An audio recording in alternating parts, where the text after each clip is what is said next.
E eu chegando lá, essa pessoa me abusou, me estuprou, né? E ele me afogava no rio. Enquanto ele me afogava no rio, eu só pensava onde é que estava a minha mãe. Ele foi abusado e quase morto pelo seu próprio irmão. Assista aí comigo, testemunho muito forte. Se tiver crianças perto, não deixe assistir. Tive uma infância com diversas situações, onde eu queria ali trabalhar, ter meu dinheirinho também, e acabei não conseguindo, porque um irmão meu, ele chegou pra mim e falou assim: o que você tá fazendo com esse carrinho de picolé? E eu todo feliz, né? Com carrinho de picolé já, ali com meus 7 anos de idade, mais ou menos, porque eu queria ter meu dinheirinho também para jogar um fliperama, porque tinha meus amigos que eles eram também, tinham... Eles ganhavam a mesada naquela época, né? Uau. E eu não tinha a tal da mesada. Então eu falei assim, vou ter que arrumar o meu dinheiro, vou querer trabalhar. Quando eles viram que eu queria trabalhar, o meu irmão, ele falou assim, tu vai lá e devolve isso aí. Mas eu tinha levado a minha certidão de nascimento, né? A minha identidade estava ali da minha certidão de nascimento. Entendi. Porque eu precisava para poder ter autorização em pegar aquele carrinho. Então... As pessoas vão se identificar aqui, às vezes, onde você deixou a tua certidão de nascimento, onde você acabou deixando a tua identidade, né? Uau. E eu deixei lá e saí correndo, né? Eu saí correndo porque eu não queria falar pro dono que eu não podia mais trabalhar com ele. Eu tinha acabado recente, pegado o carrinho, feliz, comecei as minhas vendas. E ali foi, dali eu fui trabalhar no... Como é que fala? No martelinho de ouro, essas oficinas de sei, martelinho, chapeação. isso, de concerto. Tava eu lá varrendo o martelinho de ouro, chega meu pai e olha assim, mas o que você tá fazendo aí, meu filho? Eu falei, não, pai, eu tô aqui, não, vamos pra casa logo cedo, né? Não sei quem contou pra ele. E através disso eu não pude trabalhar, e eu tinha vontade de ter meu dinheiro para jogar meu fliperama. Mas eu daí criei uma estratégia, né? A gente tinha um bar, né? A minha família. E o meu pai ficava ali jogando um baralho, ali com o pessoal também, distraindo lá os clientes, mas ele também se distraindo. Eu ia sorrateiramente gatinhando, ia lá e pegava uma notinha do caixa, né? Eu via que não era uma nota muito alta de valor, uma mediana. Entendi. Eu falava, isso aqui não vai fazer tanta falta, mas eu posso lá jogar meu fliperama. Então, inconscientemente, eu fui criando meios, mecanismos para mim conseguir aquilo que eu queria, que eu tanto desejava. Entendi. Mas o momento da minha vida em que eu queria conhecer um rio, né? Uma lagoa, assim, e uma pessoa me levou para conhecer esse rio, essa lagoa. E eu estava muito animado, eu estava assim, nossa, é o momento, eu vou conhecer. A pessoa me prometeu que vai me levar. E eu chegando lá, essa pessoa me abusou, me estuprou, né? E ele me afogava no rio. Enquanto ele me afogava no rio, eu só pensava onde é que estava a minha mãe, porque eu estava engolindo água. E quando eu engolia aquelas águas, eu estava sem força, já com o meu corpo mole. Ele me puxava. Quando ele me puxava, eu falava assim, nossa, ele vai me tirar daqui, eu vou me libertar disso. Eu vou escapar dessa. Com que idade, Márcio? Eu estava entre meus 7 e 8 anos de idade. Caramba. Só que a fúria que estava dentro dele, ele me afogava novamente. E eu pensava, eu vou morrer, eu vou morrer. Aonde está minha mãe para me proteger? Porque naquele momento que eu pensava quem poderia me proteger era minha mãe.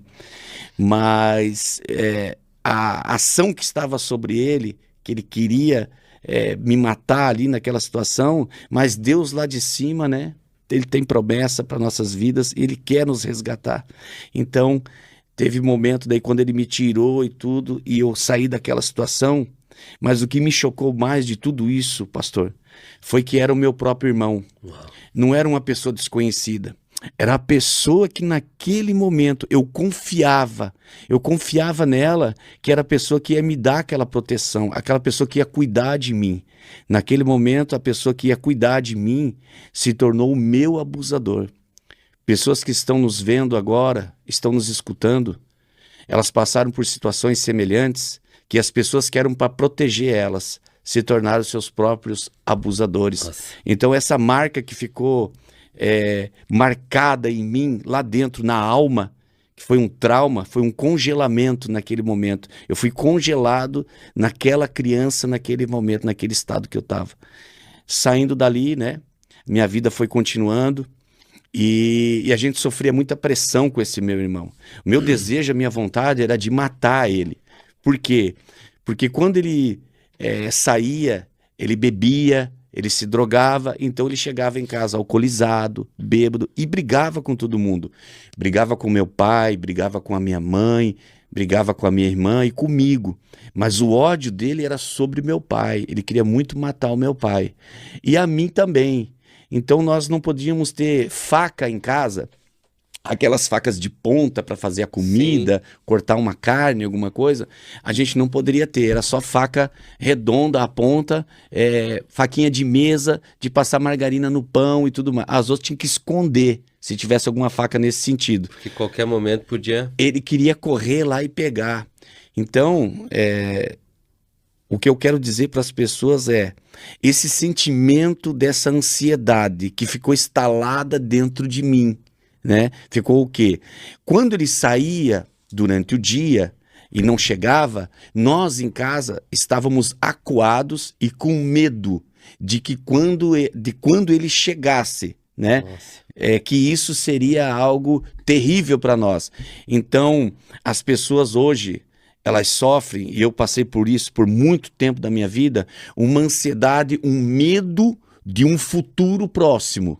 Então a ansiedade, ela é o medo do futuro, né? Uau. Não é só a ansiedade, o excesso do futuro. É um medo, a incerteza que a pessoa tem.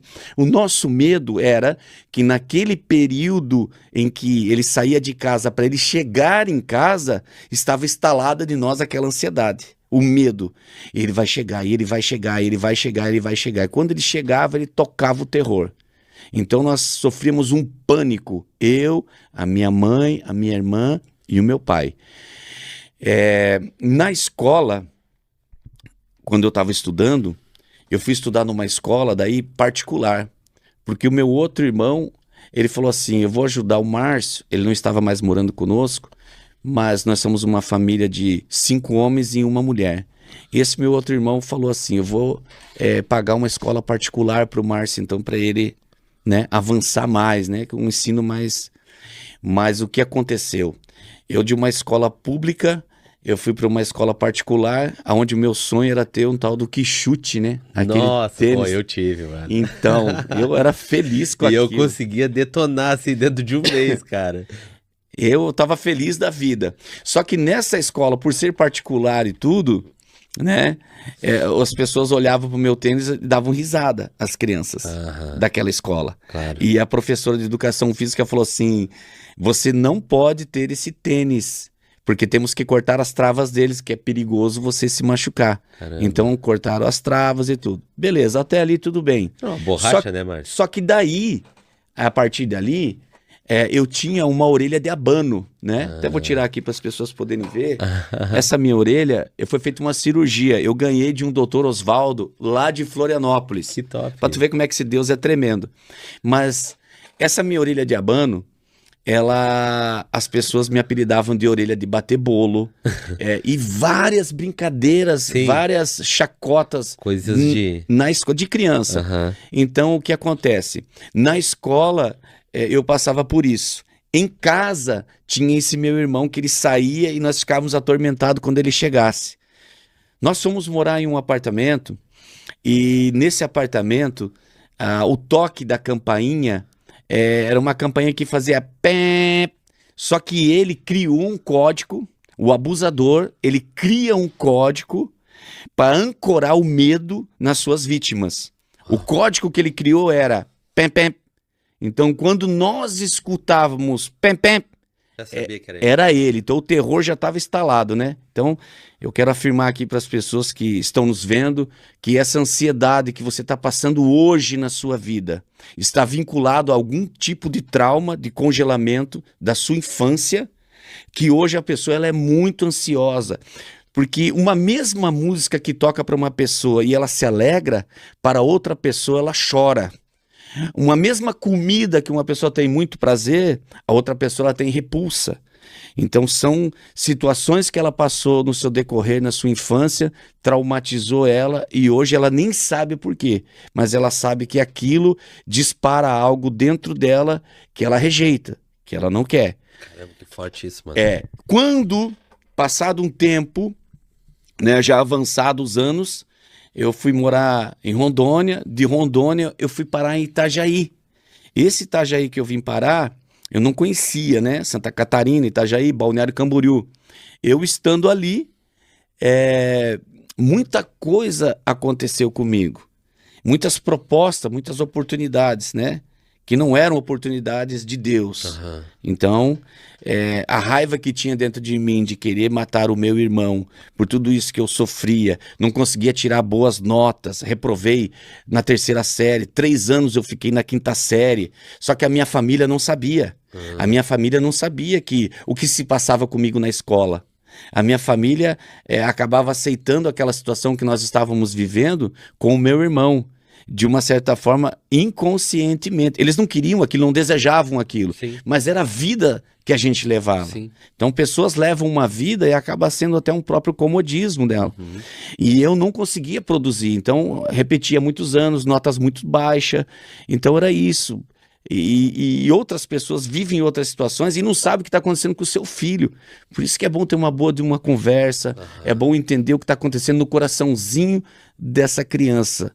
Eu já estando em Itajaí, daí se passaram anos da minha vida, eu estando em Itajaí, uma proposta de eu ir para a Bolívia, buscar cocaína. Na Bolívia eu fui 2 vezes buscar cocaína.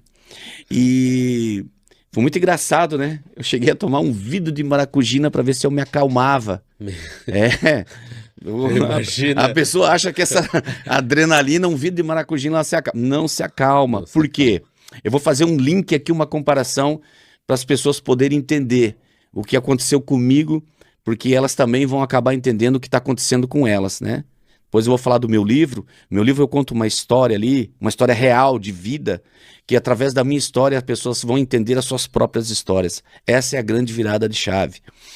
E ali, estando dentro desse ônibus, o medo de estar trazendo aquela cocaína, né? Eu trouxe 2 quilos de cocaína dentro de uma garrafa térmica, porque lá eles tiram o isopor da garrafa, faz um enxerto com a própria cocaína, tampam e colocam água dentro. Então eu estou carregando água e trazendo nos pés. Eu trazia nos pés assim do ônibus. O ônibus, quando ele dava uma freada na estrada, ali vindo de Corumbá naquela época, era uma estrada de chão. E ao nosso lado estava ali o Pantanal Mato Grossense, com as águas todas de inundações de água. Tinha os jacarés e tudo, a paisagem, né? Esse era o quadro. Mas o medo de quando o ônibus dava uma freada naquela estrada de chão ali, era que entrasse um policial e todos nós poderíamos ser presos. Todos nós por quê? Todo mundo, quando freava o ônibus, levantava a cabeça. Pra ver o que queria. Era todo mundo assustado. Todo mundo estava trazendo droga daquele lugar. Aí, o medo comparativo que eu faço hoje de um entendimento de quando entrasse dentro daquele ônibus, não era que fosse a polícia que estaria entrando, mas sim o meu abusador, que era o meu irmão, meu abusador emocional. O medo que estava instalado dentro do meu estômago, dentro da minha barriga, aquele frio, aquele calafrio, aquele mal-estar, era um comparativo igual de quando o meu irmão ficava de chegar em casa e nós todos na adrenalina com medo do pavor de quando ele entrasse. Então a sensação que eu tive naquele ônibus era o mesmo link, era a mesma dor, a mesma situação. Pessoas vivem situações repetitivas da sua vida. Você acaba entrando dentro de um looping, esse looping se torna repetitivo porque isso alimenta a sua dor, né? Mais pra frente a gente vai falar sobre isso e eu vou dar uma explicação. A Roberta Sara fala sobre isso.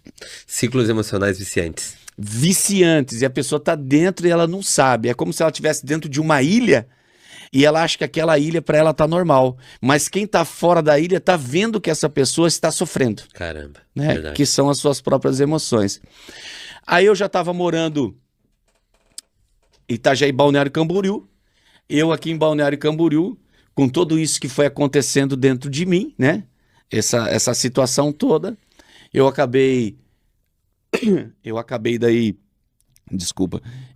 daí me envolvendo, né, com músicas, com o pessoal do rock and roll, tudo, que eu sempre fui do rock and roll e tudo mais. Mas eu fui me aprofundando mais, eu fui indo para um submundo, né? Aonde bandas com letra satânica e tudo mais. E aí eu fui e tive a minha banda, né?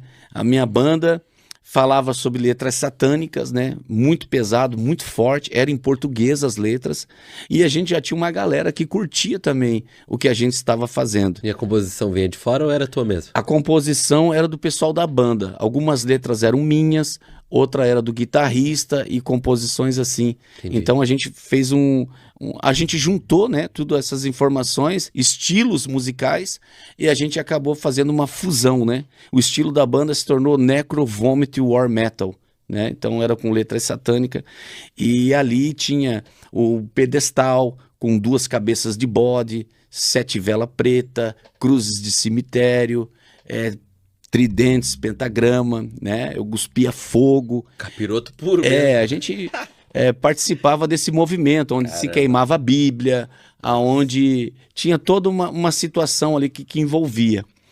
E tudo isso por algo que foi instalado dentro de mim lá da infância. Então era uma revolta, algo que estava dentro de mim, e era uma expressão, né? Como se tivesse criado uma barreira, um escudo, tivesse criado uma fortaleza, né? Eu vejo que hoje, né, olhando, eu vejo que todo aquele aparato daquele pedestal, tudo mais, tudo se torna um personagem, né? Era algo que era para chamar a atenção ao mesmo tempo, mas era algo que estava ali escondido, algo muito profundo, enraizado dentro, né? Dentro do Márcio, que era essa pessoa aí. Que era a forma que tu encontrou para poder expor isso. A forma que eu encontrei. Então, as pessoas não tinham nem condições de me evangelizar ou falar de um amor e de algo, porque eu estava muito fechado, né? E Satanás também, sabendo disso aí, né, Márcio? Aproveitou também para poder trazer todo esse ambiente para ti, né? Sabendo aquilo que tu estava acontecendo emocionalmente, né? Que precisava só de um start para tu poder fazer um trabalho para ele, né? Exatamente, que existe uma cegueira toda espiritual, né? E essa cegueira espiritual, costumo dizer que eu não estava nem com uma cegueira, né? Foi um capuz preto que eu puxei ali, eu mesmo, por causa das emoções. E foram se passando os anos e chegou um momento da minha vida em que a minha mãe, com essa figura dela forte também na minha vida, ela antes de ter eu, né? Ela passou por 2 abortos, então ela acabou já não despertando todo aquele amor, né, no ventre já do filho que vai nascer e tudo mais. Por quê? Porque também poderia ser um outro aborto, né? Então o medo. O medo. E a minha irmã foi quem foi a minha mãe emocional, né? Quem cuidou de mim e tudo. A minha irmã é uma pessoa assim fantástica, né? Quero mandar um beijo para ela, para Isabel. Top. E eu me emociono quando eu falo dela. Glória a Deus, mano. Uma mulher de Deus. E ela fala muito obrigado, Senhor. Porque nós temos que dar esse obrigado para o Senhor. Glória a Deus. E a minha filha um dia, né? Chegou a minha filha e falou assim para mim: papai, eu te amo muito. Mas eu já não estava mais vivendo com a mãe dela. E ela falou para mim aquilo de uma forma, e Deus falou comigo assim, né? Que era para mim falar para minha mãe que eu amava ela. Que eu amava a minha mãe. E a minha mãe, eu liguei para ela no sábado. E no sábado eu falei para ela assim, o Espírito Santo tinha dito para mim: fala para tua mãe que tu ama ela. Fala, mas fala. E naquela época era o tempo daquele telefone que você colocava a fichinha e você colocava também um cartão. E ele ia comendo os créditos, lembra?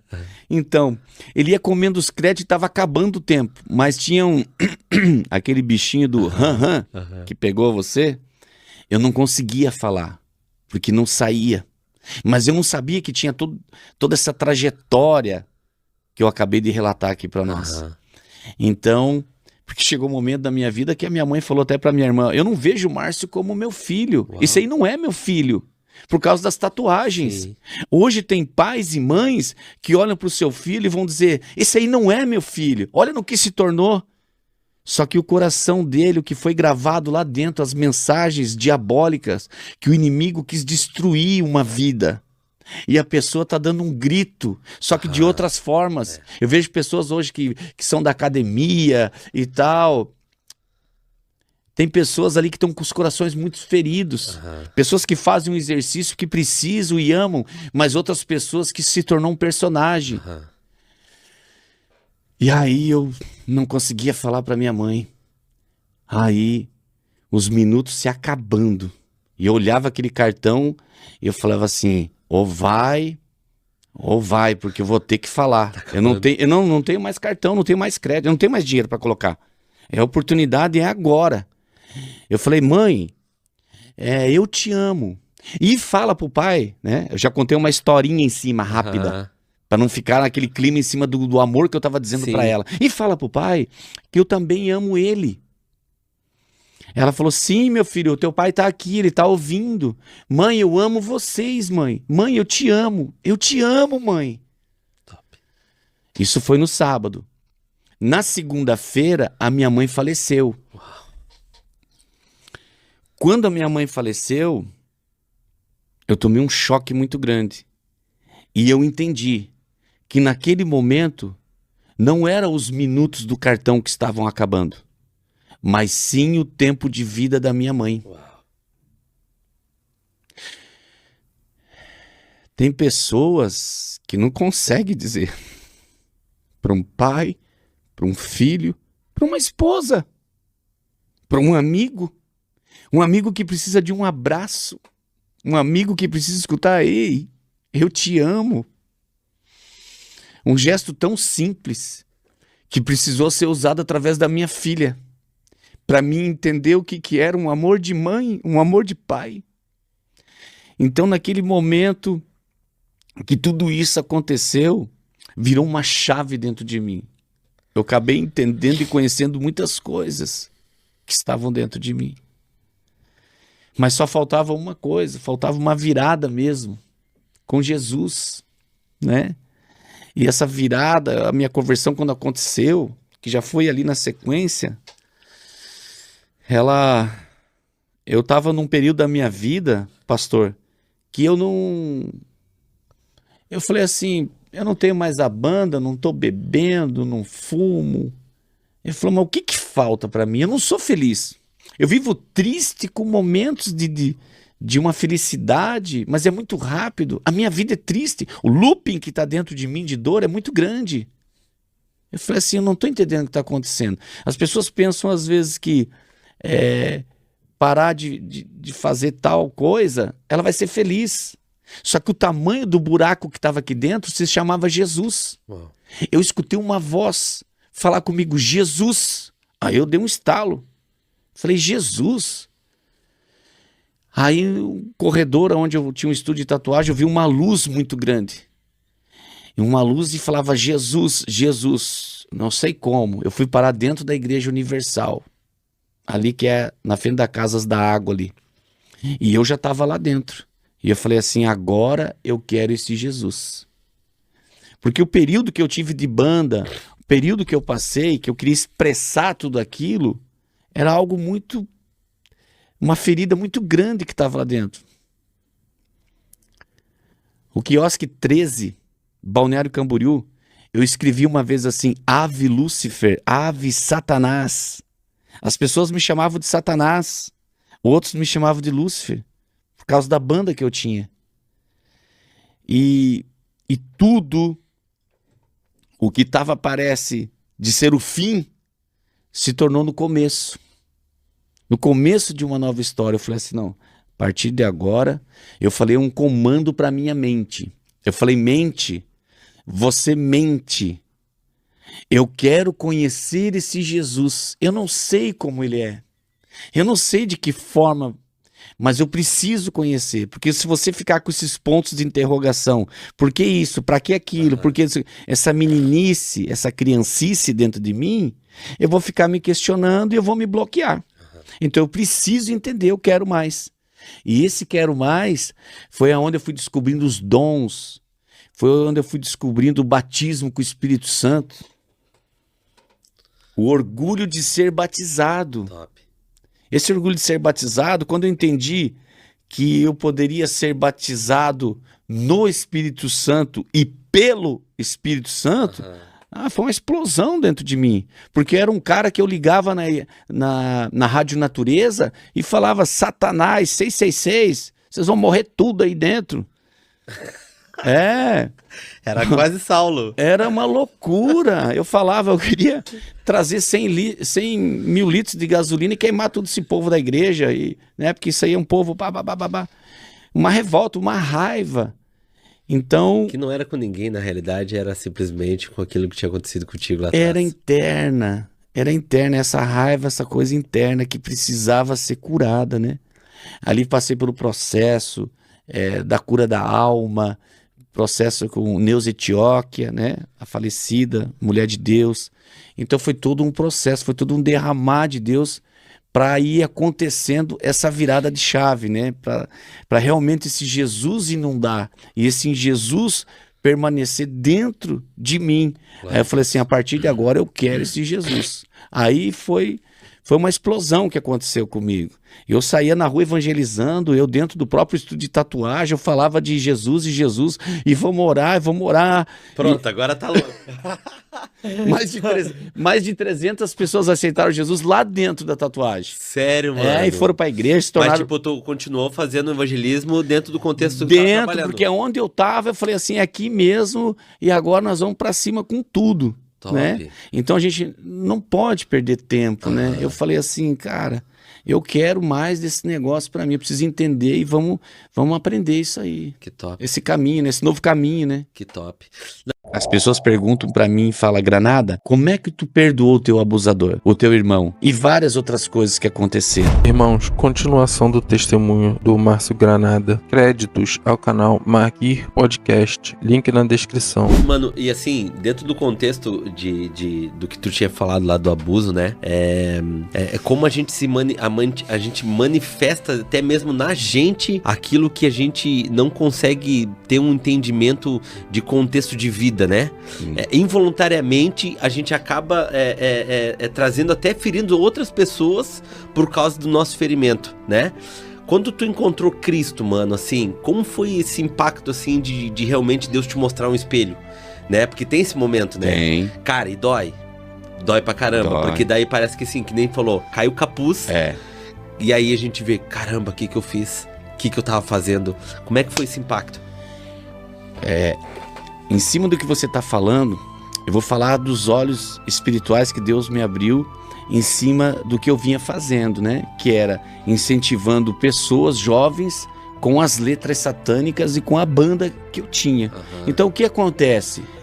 Eu fui entender, né, a mensagem, como tá lá em Apocalipse e tudo mais. Eu falei, cara, Jesus é um ser todo poderoso, né? Seu cabelo é óvala branca como a neve, seus olhos são como chamas de fogo, e por aí vai. Eu falei, nossa, então a gente tem um Deus, um Cristo mesmo, que ele vive, né? Quando eu fui entender que o Cristo vive, eu falei, não, então é diferente o negócio. Eu falei, eu preciso entender mais isso. Sobre uma cegueira que eu tinha e que se rasgou na banda, o que acontece? Lúcifer, ele era um ministro do louvor, um querubim ungido da guarda. Ele ofuscou uma terça parte dos anjos, porque ele cuidava do louvor, da adoração para Deus. Era ele quem criava. E ele foi expulso. Quando eu falo da minha banda satânica, sobre as letras e tal, as pessoas falam, nossa, mas Granada, tu tinha uma banda satânica. Cara, isso aí... poxa, tal. E quando a pessoa acaba entendendo que Deus colocou nós no lugar de Lúcifer, como ministro, uma adoração para Deus, todo ser que respire e louve ao Senhor, toda honra e toda glória e todo louvor a ti seja dado, a pessoa entende então que nós somos seres espirituais, nós somos seres que fomos projetados por Deus. Então ela fala assim, nossa, mas é forte. Eu falei, claro. Então Satanás está dizendo assim, aí Deus, aquele que você colocou no meu lugar para te adorar, não te adora. Eu não estava adorando a Deus, eu estava fazendo outra coisa. Caramba.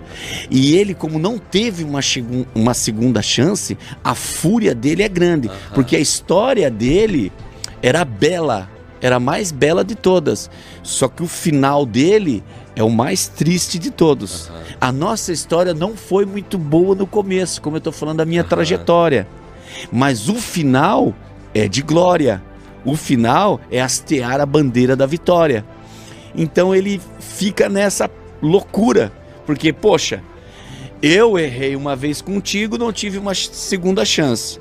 Agora todo mundo tá aí, erra, tu perdoa, tu vai dando uma segunda chance, uma terceira chance, esse ser aí tão insignificante tá no meu lugar. Eu não tive uma segunda chance. E nós temos essa chance. Então, essa cegueira, quando ela se rasgou de mim, como você falou assim, Granada, qual foi um dos impactos que aconteceu contigo, que você viu essa nova vibe agora, né? Esse lifestyle com Jesus? Foi sobre isso. Eu falei assim, cara, eu tive uma banda que antes adorava o Satanás, mas eu entendi que a banda adoração é para Deus. Eu falei, então agora é para Jesus. Vamos incendiar, vamos tocar fogo para Jesus. Que top, mano, que top.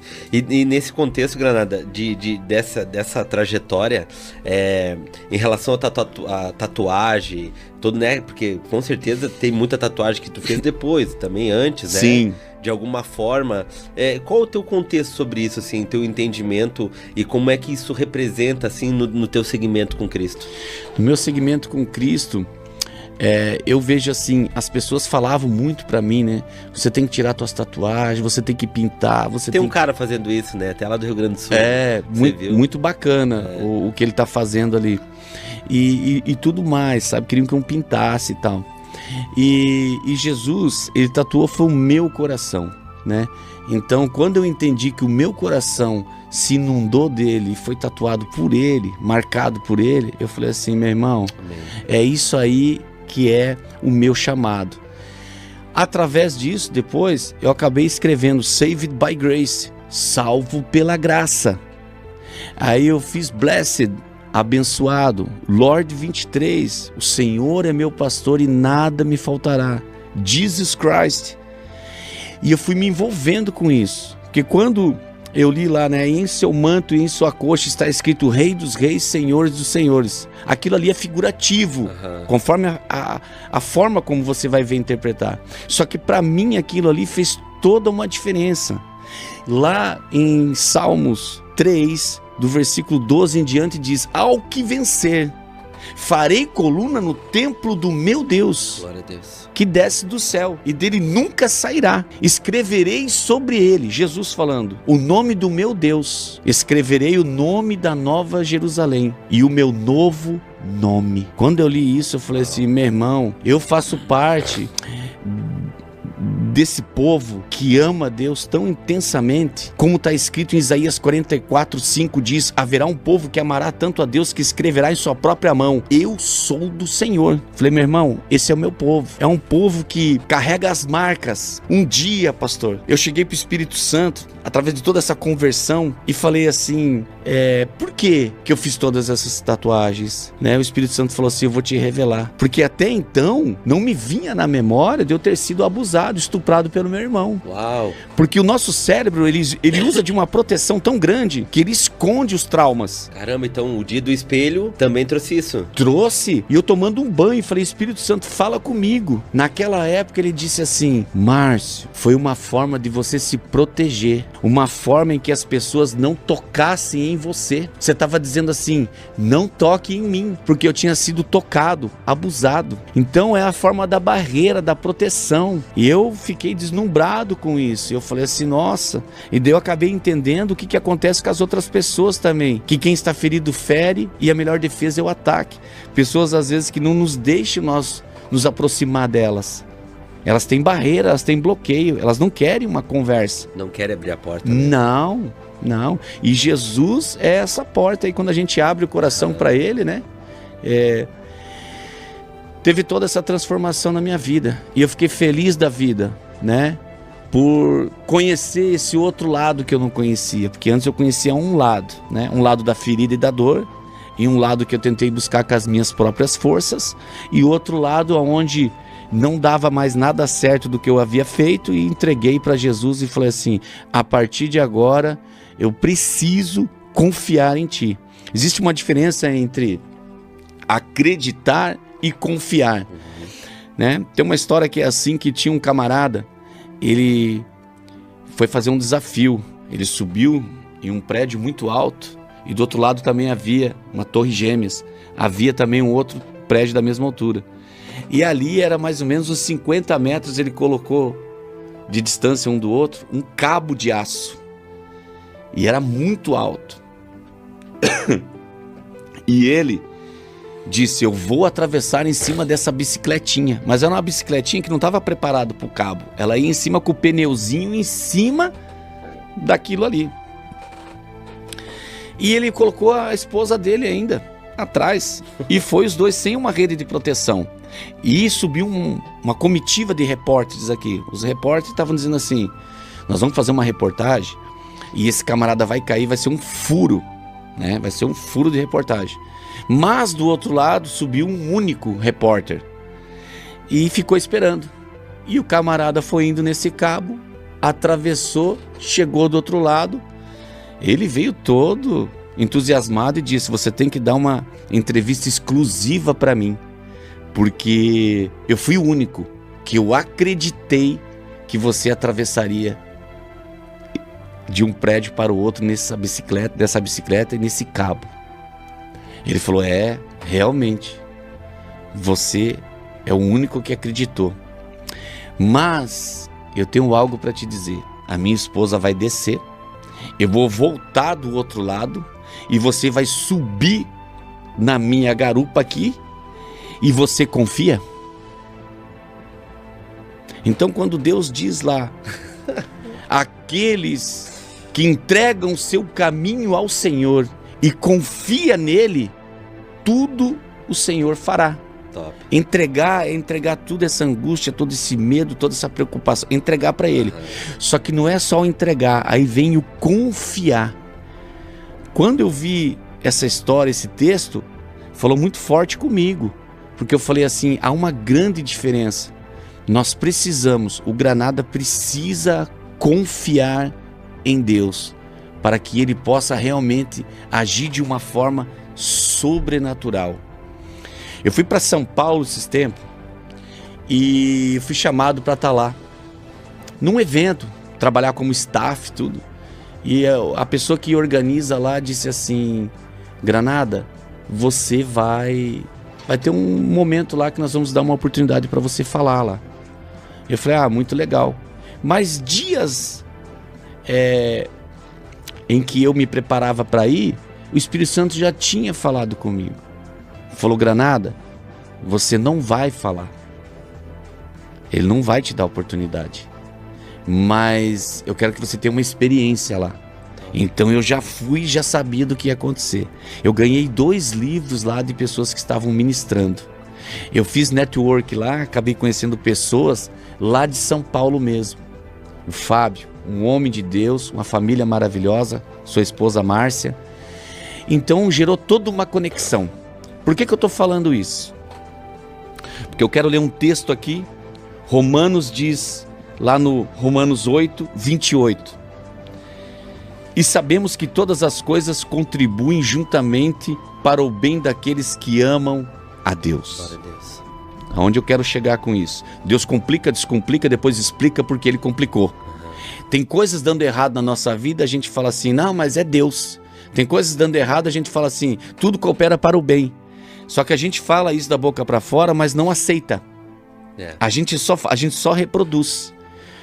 Quando eu li esse texto e entendi que toda a minha trajetória contribuiu para hoje eu poder estar aqui falando e estar resgatando vidas, pessoas que estão sofrendo através de um testemunho, eu glorifico ao nosso Jesus, porque foi necessário, foi dolorido. Amém. Mas Deus transforma em bênção o que foi maldição.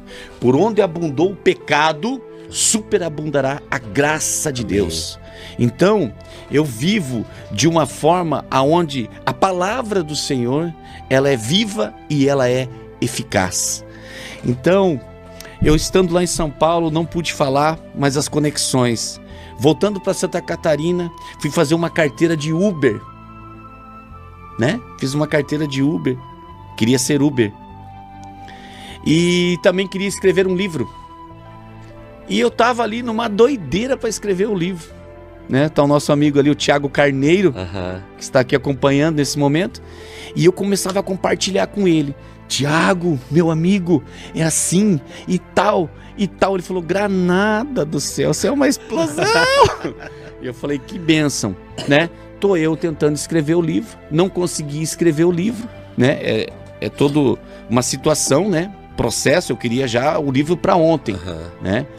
E eu não estava vivendo uma vida muito boa nesse momento, um relacionamento. Então eu estava passando por algumas dificuldades financeiramente e tudo mais, né? Eu tive um declínio muito grande, né? Eu tive momentos da minha vida em que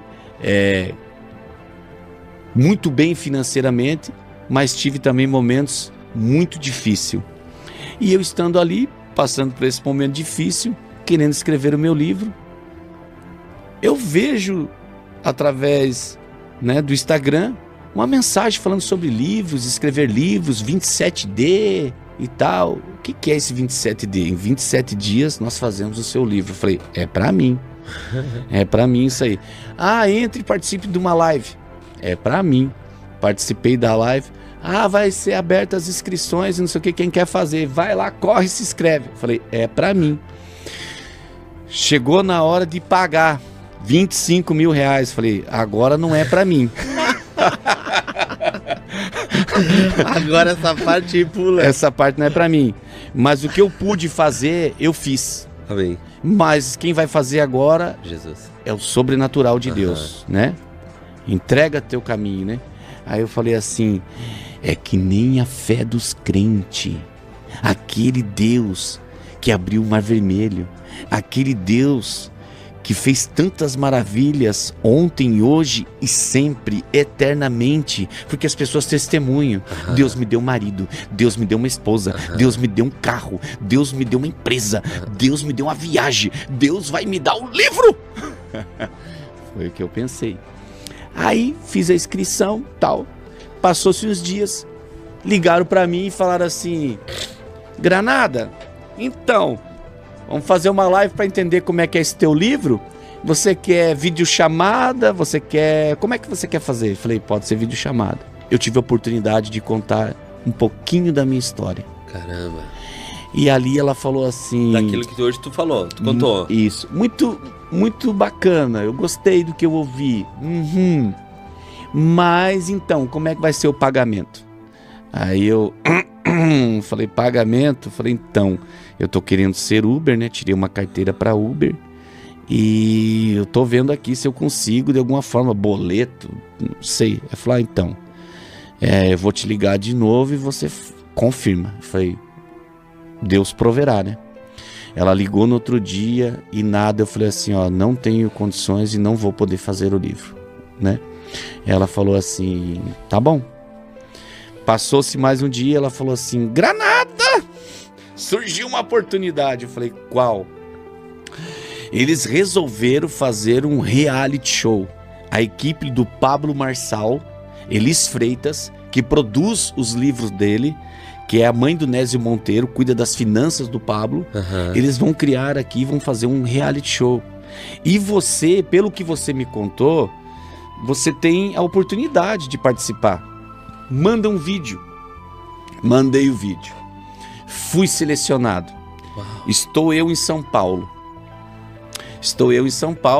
E uma das pessoas que coordenava lá disse para mim assim, Granada, você sabe por que você está aqui? Eu pensei, né, pastor? Deve ser minhas tatuagens. Chamou a atenção deles, alguma coisa, sei lá. Deve ser isso, só pode. Ele falou, Granada, foi uma música que você cantou aqui. Eu falei, aquela musiquinha. aquela musiquinha. Ela diz assim: pega essa unção, solta o pino da granada e joga na cara do cão. Aí eu falei assim: meu irmão, aquilo que eu achei que ia ser algo improvável foi o que me trouxe aqui. Do vídeo que tu mandou. Foi o vídeo que eu mandei. Aquilo que era improvável. O camarada lá em São Paulo, que agora eu falo desse texto aqui que nós lemos, e sabendo que todas as coisas contribuem, então, a carteira que eu tirei para Uber não era para Uber. Aquilo que eu tinha ido para São Paulo, que eu ia ter a oportunidade de falar e não falei, mas eu fiz a conexão. Tudo contribuiu para o bem daqueles que amam a Deus. Tô eu lá. O reality você não podia posar lá. Você posava em outro local e ficava lá durante o dia. Chegava às 5 horas da manhã, ficava até meia-noite. Mais ou menos, uma coisa assim. O camarada que eu conheci lá da outra vez que eu tinha ido disse: Granada, você vai ficar na minha casa. Só que a casa dele é perto do zoológico. Lá o Pablo Marçal é em Barigui, lá em Alphaville. É muito longe. Ele falou assim pra mim assim: você vai ficar na minha casa, Granada. Você tem carteira? Uau. Era a carteira que eu tinha feito pra Uber. Não era pra Uber. Era o teu deslocamento. Era a moto que ele me arrumou. Uma moto pra mim ir todo dia. Deus e é eu cheguei fiel, lá cara. todo feliz com a moto. E estacionei ali fora, ali perto, dizendo assim: ó, guarda, moço, eu já, pra participar do reality, onde que eu deixo a minha moto? Ele falou: o senhor Pablo, ele não quer que fique moto aí fora. Eu falei: não, mas então vamos botar ali dentro. Ele falou assim: não tem autorização para entrar com essa moto. Eu falei: mas eu não posso entrar, eu sou do reality. Ele falou: lá embaixo tem uma ponte, um viaduto ali, você vai deixar essa moto lá. Eu falei: São Paulo, num viaduto, numa quebrada, tipo assim, meu Deus, a moto não é minha. Eu falei: mas senhor, cuida dessa moto. E deixei a moto lá, entrei e fui. Resumindo, eles conversaram lá com o pessoal da organização do Pablo, tudo, até com o próprio Pablo lá, liberaram a minha entrada com a moto.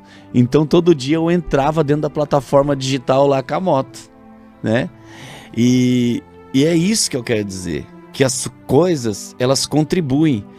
Naquela vez que eu tinha ido, que eu falei, trabalhar como staff, eu recebi 2 livros. Nesse reality show que eu participei, eu fui o campeão do reality show. Caramba. Com o livro Granada Solta o Pino.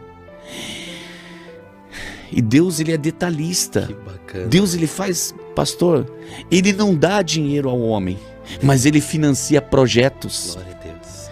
Você que tem o seu projeto, que às vezes fala: eu não vejo algo acontecer. Se está no coração de Deus, alinhado com o teu, Deus vai providenciar, vai vir a provisão do teu projeto, porque é Ele que financia. Deus, e tudo ele está ligado com o propósito. Lá naquele evento que eu fui, de São Paulo primeiro, mexeu muito comigo. Eu vi um rapaz palestrando lá, ele era da Igreja Universal, e ele falou assim: nós vamos aprender hoje que é o propósito. Eu falei: vai falar do meu propósito. Eu tenho certeza, Deus vai usar esse cara agora. E ele falou, o propósito é a área que você mais foi moído, a área em que você mais sofreu na tua vida, é onde você tem autoridade para falar. É ali que Deus vai te usar. Foi no casamento a maior dificuldade? É para casais. Foi no financeiro?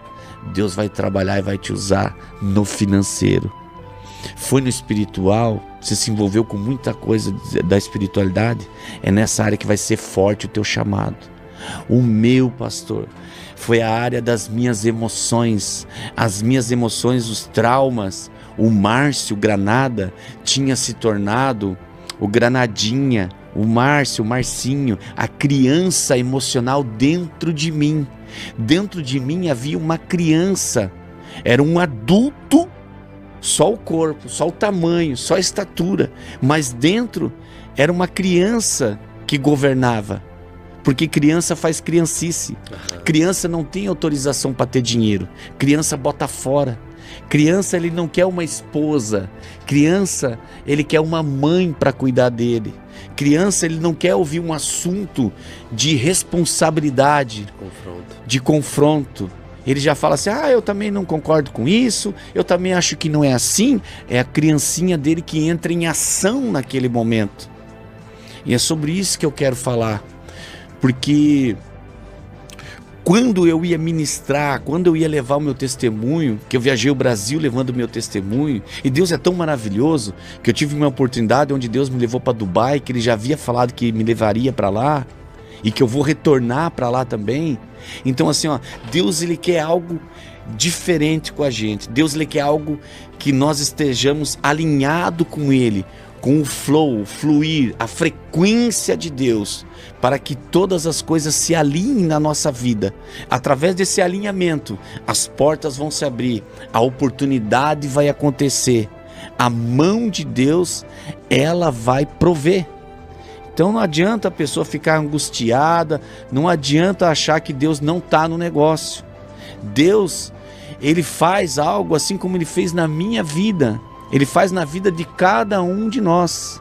Aquilo que era improvável, aquilo que era impossível. Eu era uma pessoa da pá virada. Eu era um improvável.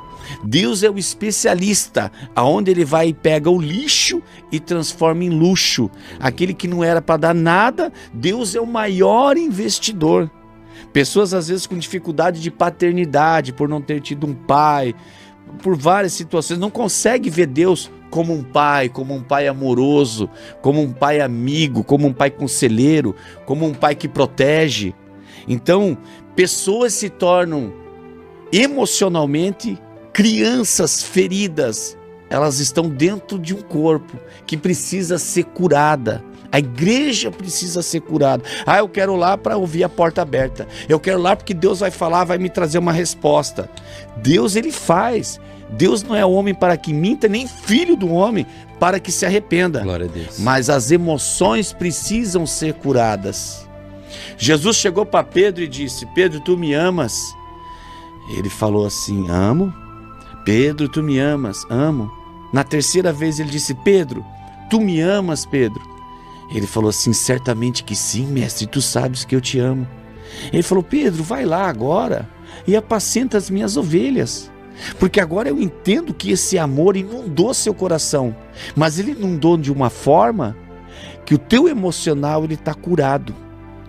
Cura a criança emocional que o adulto aparece. O adulto precisa florescer. Assim como o Márcio Granado um dia criou um personagem, Pedro também era um personagem. Pedro era uma criancinha escondida. Através de um personagem, de um valentão, brabão, impulsivo, sanguíneo, tocava o terror, mas que precisava ser curado na alma. Quando Jesus curou ele, falou assim: Pedro, agora tu vai apacentar as ovelhas. As ovelhas era só figurativo, eram pessoas. Criança não cuida de pessoas, criança não apacenta rebanho de pessoas. Mas ele falou assim: ei, agora você está curado emocionalmente, agora você vai cuidar de pessoas, você vai apacentar elas para mim. Esse rebanho é meu, mas eu confio em ti, Pedro. Deus, Ele vai falar com um adulto, assunto de adulto. Uau. Deus vai falar com criança, assunto de criança. Adulto, emocionalmente, que é uma criança, Ele vai tratar como uma criança. Por isso que tem pessoas que estão há anos e anos e anos. Não rompe. E não rompe, não sai daquele nível. Ela precisa ser curada no emocional.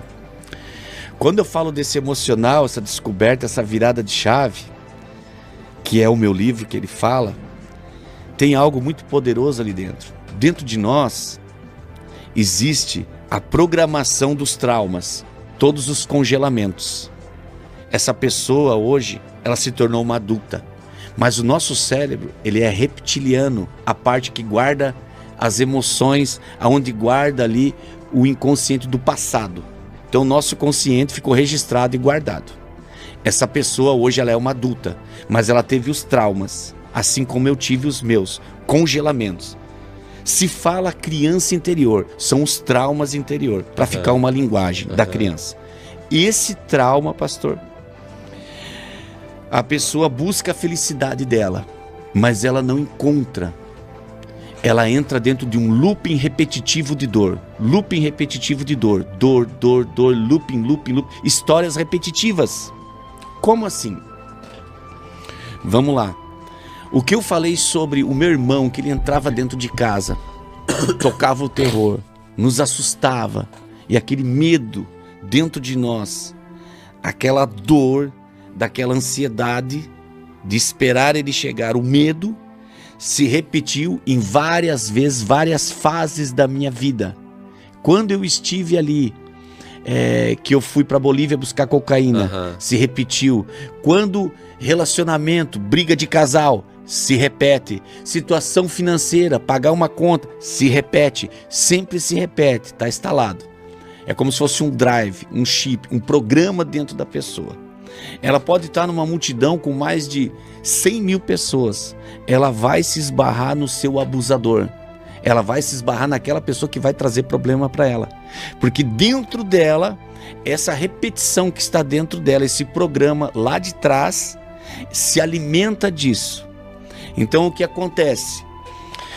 É como se ela fosse buscar algo novo, mas ela fala assim: por que eu estou sempre vivendo o repetitivo do velho? Eu já conheço essa dor, eu já conheço essa angústia, eu já conheço esse medo. E ela não se liberta, ela não sai disso. A frequência dela é sobre isso que ela fala, que ela emite. E automaticamente busca isso. Busca isso, porque o semelhante se atrai. O semelhante que está dentro dela se atrai com outro semelhante, que também vive a mesma frequência de dor. Então, não é os opostos que se atraem, é o semelhante. Quando eu fui entender isso e fui descobrir isso, e esse nosso cérebro, quando passou aquela visão, aquele momento, aquela situação, ele guardou 500%. Por que 500%? Porque nós não temos 5 sentidos? Tato, audição, visão, paladar. Então, ele registrou o quê? Ele registrou o frio, o calor, a música, o cheiro, a comida estava quente, estava fria, a sopa estava saborosa, a palavra, né? A palavra que veio de encontro com ela, de um autoritarismo, de humilhação, ficou registrado dentro da pessoa. Então, esse registro são congelamentos. Agora ela está na fase adulta. Dispara gatilhos nela, situações, ela se assusta, ela se apavora, ela se emociona, ela chora, ela já vê que não vai dar certo. Então ela está sempre atraindo isso. E isso precisa ter uma nova mudança, uma nova conversão, uma metanoia, uma mudança de rota dentro de cada um de nós. Quando eu fui buscar isso, eu fui fazer terapia em mim, para mim. Porque daí eu precisava que esse registro não fizesse mais parte dentro de mim, que ele fosse curado. Então nós falamos sobre cura. O livro nada mais, nada menos do que é sobre cura. Não é um livro. O Granada, hoje ele tem um livro, Granada Solta o Pino. É a mensagem que esse livro carrega.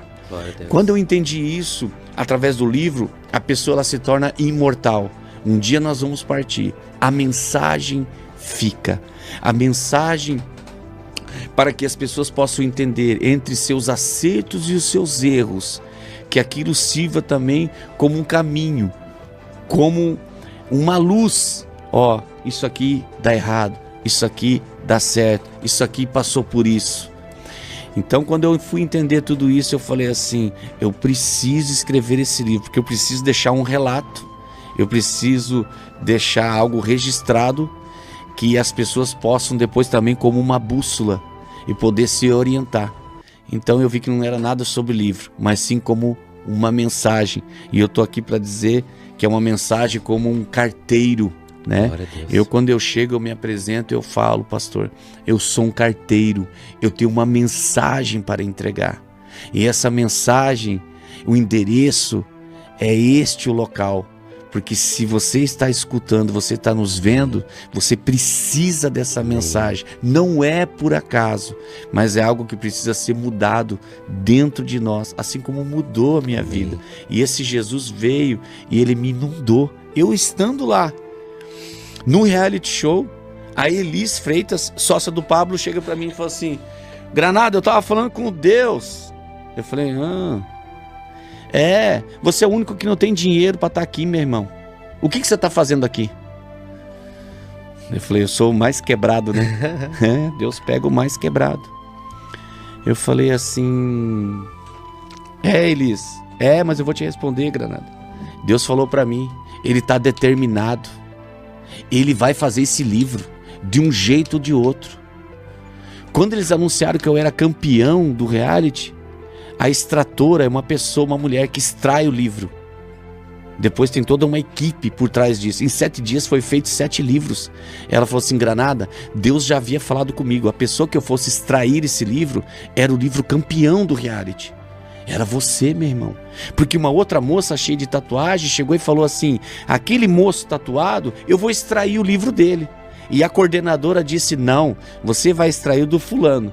E você, Magali, você vai extrair o do Granada. Deus, ele é detalhista. Top.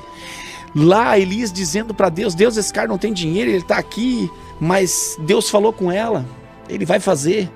Ela falou: Granada, eu quero aproveitar essa oportunidade já que eu tô falando, e você vai ter um batismo aqui, você vai batizar as pessoas. É você que vai fazer o batismo aqui. Por que que Deus é detalhista? Porque 20 dias antes, eu estava em Brusque e eu batizei um jovem.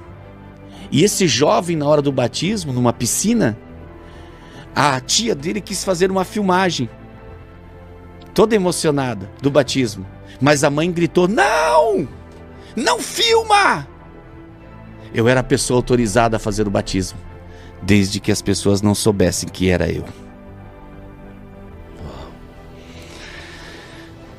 Aí Deus me leva para um reality show. E quem coordena o reality diz assim: Granada, quem vai batizar as pessoas aqui hoje é você, através do Espírito Santo. Eu quero te honrar aqui. Ela não sabia o peso que aquilo trazia, mas eu sabia. Eu sabia. Porque aquilo que o homem quer encobertar, que o homem diz: não, esse não, o pastor, não, esse não. Deus quer revelar os seus tesouros, os tesouros escondidos. E vai chegar como uma granada, como uma bomba. A mensagem que nós temos dentro de nós, ela precisa sair. Então foi uma honra para mim, sabe, pastor? Eu me senti assim, ela não sabia o que ela estava falando para mim, mas eu sabia o peso. Pessoas precisam ver essa mensagem, precisam entender. Até aquilo que era para dar errado vai dar certo. Se Deus já mandou, se Ele já pediu, faz teu passaporte, faça pela fé. Se Deus disse, você vai escrever um livro, eu não tinha condições nenhuma, Deus proporcionou. Amém. Depois do livro, precisava ser feito as tiragens das cópias, porque eles fizeram 2 cópias para mim.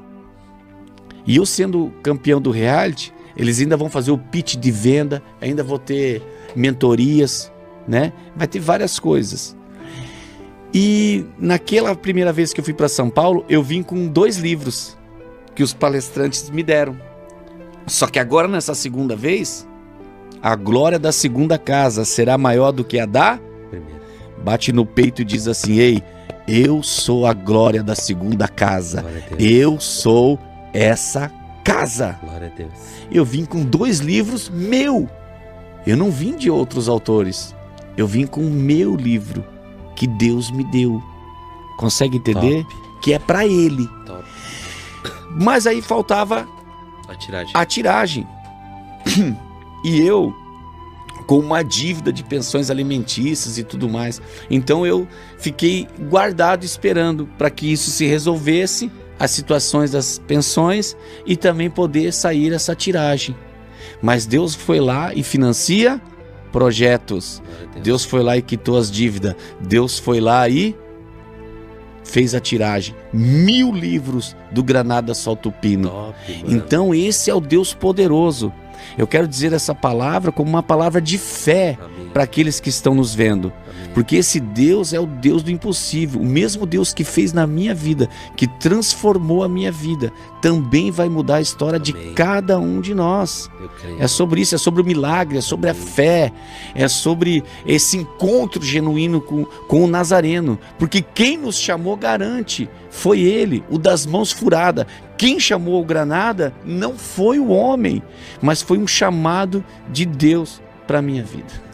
Mano, quando tu fala de cura, principalmente nessa parte emocional, basicamente tu tá falando sobre perdoar e ser perdoado? Uau! Vamos falar um pouquinho dessa parte, porque ela é muito importante. Ou até mesmo se perdoar, né? Foi muito importante. As pessoas perguntam para mim e falam: Granada, como é que tu perdoou o teu abusador, o teu irmão? E várias outras coisas que aconteceram, né? Aqui eu tô dando uma resumida um pouco, mas foi um processo. Esse processo foi através do Espírito Santo. O segredo qual que é? É o Espírito Santo. O Espírito Santo gera em mim essa vontade, esse desejo. Eu não sinto isso dentro de mim. Parece que sai da boca para fora. Mas dentro de mim precisa existir o genuíno. Ele precisa vir para fora. Essa granada tem que sair. Essa granada do perdão, essa granada do amor, essa granada da gentileza. Tem vários tipos de granada. As pessoas pensam que granada é só tipo uma forma de destruição. Existem granadas de luz, que é para salvar, resgatar pessoas. Granadas de luz também são feixes de luz muito forte, que é para dispersar uma contenção de tumulto. Então tem vários tipos de situações de granada. E tem aquela granada que você precisa explodir mesmo. Você precisa arrebentar com aquilo que te faz mal. Você não pode mais viver no engano. Essa granada precisa sair. A granada é um poder que tem dentro de nós. É uma palavra de Deus. É algo poderoso. É o Espírito Santo que trabalha dentro de nós. Ele não pode ser coagido. Pessoas coagem até o próprio Espírito Santo e não deixam ele agir. Eu aprendi com o profeta, pastor Zé Luiz, que ele diz muito e fala: Granada, quem come fogo passa mal. Nós temos que entregar o rolo. Então, se Deus falou dentro de ti, fala contigo, e você sente que é uma mensagem de Deus para entregar para uma pessoa, vai lá, seja esse carteiro, entregue essa mensagem, porque quem te chamou garante. A responsabilidade é com ele. Ele assume toda a bronca. Quando Deus fala firme e forte dentro de você, muitas das vezes nós pedimos confirmação para Deus. Deus, se acontecer tal coisa, é o Senhor. Deus, se acontecer tal situação, é o Senhor. Quando chega já na terceira vez, o Espírito Santo está dizendo assim: fala logo! Alanzinha lá de Gideão. E quando fala com nós, dentro de nós, que é para nós um recado, porque ele tem muitas mensagens para nós, nós também temos que estar também, né, com o ouvido atento, com os sinais. Porque as pessoas falam para mim assim: Granada, mas até uma mula, né, foi usada para falar com Balaão e tudo mais. Pois é, irmão, realmente é isso que está lá. Mas se chega ao ponto de uma mula falar contigo, é porque o negócio já está feio. O Espírito Santo já tentou falar de várias formas. É verdade. Nossa, usou lá, sei lá, uma situação, uma pedra. Meu irmão, ele já falou contigo. Que o nível de relacionamento está precário. Você não estava prestando atenção. Exato. Luiz Hermínio falou no último Café de Pastores que a mula, geralmente, né, as pessoas dão ênfase para a mula, né? Sim. No contexto ali de Balaão. Mas a verdade é que a mula, quando entrega o rolo, entrega aquilo que tem que ser entregue, depois de entregar, ela continua sendo uma mula. Exato. Ela não muda nada. Exato. Então o nosso olhar clínico tem que ser muito mais sobre Balaão do que a mula. Porque a mula entra no contexto que tu falou, né? ela quando chega nesse estágio, é porque o nosso nível de relacionamento tá baixíssimo. E alguma coisa ele tem que fazer para que a gente possa acordar e se atentar. Exatamente isso. Não tá falando sobre a mula em si, tá falando sobre você mesmo. O que tá acontecendo com você. Deus já tentou falar de várias formas, meu irmão. Situações em que Deus quer que nós nos posicionamos. A partir de um posicionamento, o Espírito Santo, quando você chora, ele também chora. Quando o Espírito Santo é nosso consolador, eu vou para o Pai e vos deixo consolador. Bem. Só que ele vai ficar a vida toda aqui, nesse teu mimimi. Você não vai deixar ele agir, ele tem que agir sobre a tua vida. Você tem que ser uma brasa viva desse Espírito Santo. E ele vai adiante, ele vai à frente daquilo que nós temos uma conexão Espírito Santo e Deus. Então é aonde entra a intervenção dele. Senão ele vai ficar sempre te consolando. Você vai ser sempre um menininho espiritual. Meu Deus, mano. Nossa, eu não tenho conteúdo assim muito importante, muito bacana. Cara, obrigado. Deixa eu falar um pouco do teu livro, mano. A gente, cara, não, e assim, bonito, né? Ficou. Nossa, ele ficou excelência. extremamente... Deus é um Deus de excelência. Não, top, assim, ó, bonito pra caramba. Gente, Granada Solta o Pino, bacana. Depois a gente vai botar lá no link lá, o meio de acesso das pessoas ter esse conteúdo. Explosão de uma mentalidade bombástica, nossa, mano. E assim, eu tenho certeza que devido a tudo aquilo que tu despejou aqui, mano, as pessoas vão correr atrás desse livro, assim, de uma forma... Meu Deus, mano. E diante de tudo isso, Márcio, cara, eu quero te agradecer de verdade, né? Cara, muita coisa Deus me alertou aqui em várias questões. Uau. E é importantíssimo, mano, as pessoas entenderem que essa porta tem que abrir, mano. Uau. Sabe, Márcio? Porque assim, cara, eu cuidei de uma comunidade terapêutica, mano, dependente de álcool e droga. Uau. Da luz da vida. Olha aí. Estive lá durante 3 anos.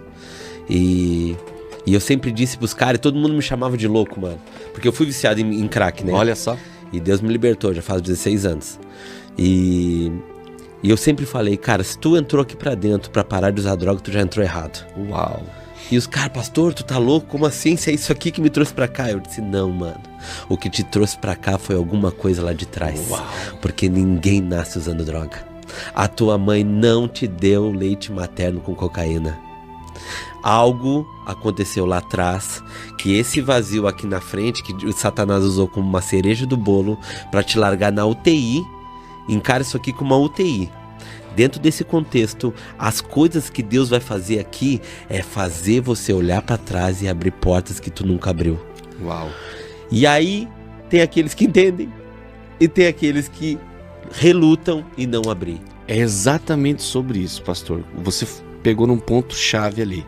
Lá dentro estão feridas emocionais que levaram eles lá dentro. A droga, ela é uma dopamina.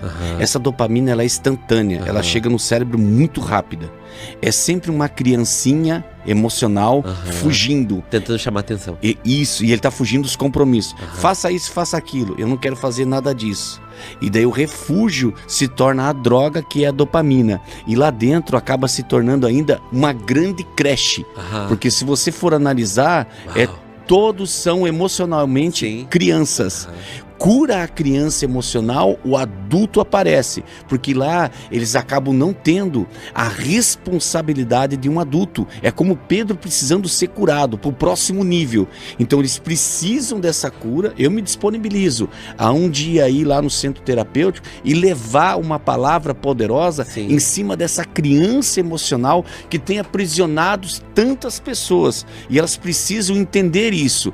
Quando a pessoa entende isso, que o emocional dela é uma criança e ela precisa dar a virada de chave, é o grande pulo do gato, como se diz. Ela fala assim, não, peraí, então a minha vida bagunçada, essa atrapalhação que eu tenho dentro de mim, é uma criança fugindo o tempo todo, porque ela não quer responsabilidade para a vida dela, assumir compromisso de verdade. Então a fuga dela mais fácil é a droga, onde ela tem uma recompensa imediata chamada dopamina, e ela vive nesse ciclo. Ela precisa resolver essa situação repetitiva, não pode mais fazer parte da vida dela. Mano, velho, Obrigado. Bom! Deus te abençoe. Obrigado, mano. Tenho certeza que isso vai alcançar gente pra caramba. E glória a Deus por isso, mano. Glória a Deus por Deus ter te colocado na minha vida, né? Pra gente ter esse momento. Quero ser teu parceiro aí fora, aí, o que precisar, porque eu acho que os opostos não se atraem, né? Boa! Né? Boa! Então a gente já tá numa mesma caminhada mesmo, né, cara? Porque eu acredito muito no improvável, né? Eu venho de uma vida improvável, né? Hoje Deus me colocou algo eclesiástico na minha vida, onde a minha única visão é ganhar vidas e cuidar delas, sabe? Porque eu acho que isso é o contexto de Cristo. Não faz sentido a gente entrar dentro de um contexto onde a gente fazia algo errado e continuar de uma forma diferente fazendo errado. Então, se Deus nos libertou lá atrás, mano, é pra que fazer... Eu sempre disse pra Cristo, mano, eu disse, Senhor, eu sei como é que faz o errado e se o Senhor precisar eu dou palestra. Então, já que o negócio é pra fazer o certo, não me deixa eu ser igual a todo mundo. Eu quero fazer algo diferente. Sabe? Eu sempre disse pra Cristo, cara, lá atrás, eu disse, cara, já que o Senhor me resgatou, então assim, me ensina a fazer algo diferente. E eu tô lutando até hoje, mano, pra fazer algo diferente, não atrás de aplausos, não atrás de coisa, de seguidores, mas sim que pessoas entendam, mano, que Jesus é aquele que faz tudo, mano. Jesus é aquele que cura, que ele liberta, ele transforma, ele faz a vida da gente virar da noite pro dia, a gente dorme Saulo e acorda Paulo. Uau. Entendeu, mano? Então, assim, quando eu me deparo, assim, com uma figura que nem você, assim, mano, porque, assim, não é sobre tatuagem, mano, porque sem tatuagem tu seria a mesma pessoa. Uau. É aquilo que tá aí dentro, mano. Uau. E, assim, cara, muito prazer te conhecer, de verdade. Deus te abençoe, mano. Amém, foi uma honra estar aqui, participar, e eu saio aqui com meu coração transbordando de alegria. Amém. E que essa mensagem, né, possa chegar em grandes lares. E tem jeito. Amém. Aquele que acha que não tem jeito, assim como a minha vida, né? O Márcio Granada hoje se tornou um homem diferenciado de Deus, para ele, por ele são todas as coisas, assim como a vida do pastor também. Amém. Quando você fala, eu posso sentir a frequência, eu posso sentir a unção de Deus que está sobre a tua vida. Amém. A humildade, a sinceridade com o Pai, um coração aquebrantado, como um coração de Davi, um coração ensinável. Você o tempo todo está dizendo, Senhor, me ensina que eu quero aprender contigo. E essa humildade vai te levar para outros grandes níveis que o Senhor já preparou para a tua vida. Amém? Amém. Eu recebo. Louva a Deus pela tua vida. Obrigado, velho.